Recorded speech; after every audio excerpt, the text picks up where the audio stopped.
So this guy right here, this is Brian Dorman. He owns a comedy club in Nashville. We go back 28 years. 28 years. So Gary Abdo owns the comedy Atlanta Comedy Theater in Atlanta. We go back 32 years. 32 Where do you years. and Quaco? Uptown. Yeah. So we used to do shows, and it would be Earthquake, myself, and Gary was the opening act. Gary started out doing comedy. So one night I had to stay in Atlanta. Me and another comic, Ray, God rest his soul. So Gary said you could stay with me, but Gary had to go somewhere out of town. So we in the suburbs in Atlanta. We had to break in his house. We had to climb through the window. In the kitchen. You was living there in what? Lithonia.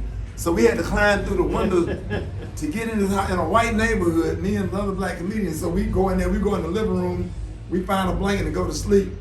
We wake up to his son on the floor asking us questions like, hi, how are you, about 30? Probably. Yeah, like, how are you? He said, who are you? I'm like, I'm Rickey and this Ray. We just broke in your house and spent the night because we didn't have any weather.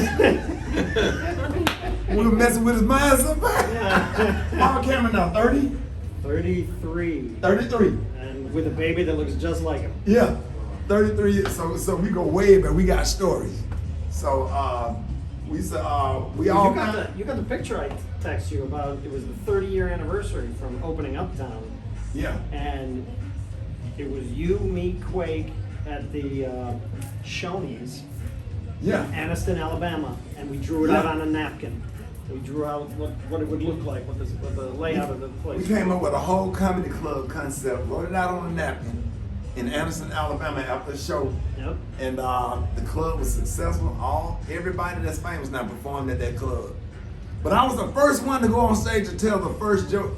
After you swept the stage. After I swept the stage. And we went out and we rode around Atlanta and went out and hired the staff. We was finding cute chicks, asked them did they want a job, had them come down to the club.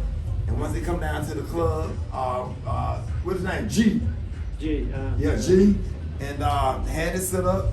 It was me and Cedric the Entertainer the first night. Quake's G? Yeah. Yeah, it was 12 people in the audience, the first show. Yeah. Second show was about 35, and it was just me and Cedric the Entertainer. And that was a Friday. More people came that Saturday. And after about 6 or 7 weeks, line. Well, I'll never forget when I knew you admitted it. It was 99. Yeah.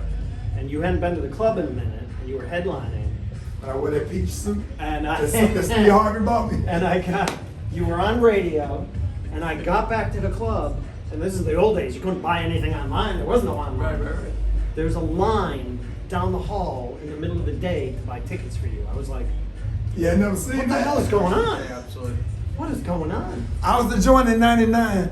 In 99, right, 99, 2000. We did 5 shows in one day one time. I think so. Those matinee shows. Yeah.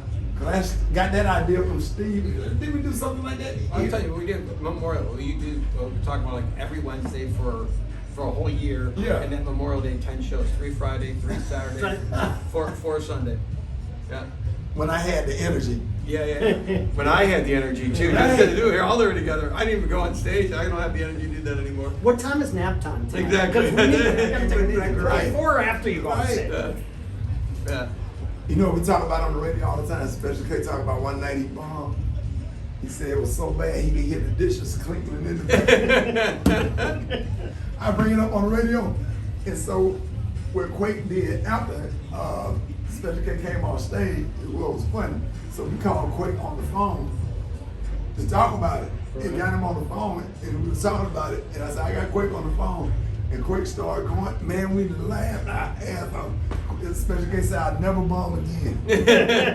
he said, getting booed is one thing, but when it's quiet and you can hear the dishes, the plates and shit. Yeah, exactly. You're doing so bad they didn't even want to take the interest of booing you. We're out.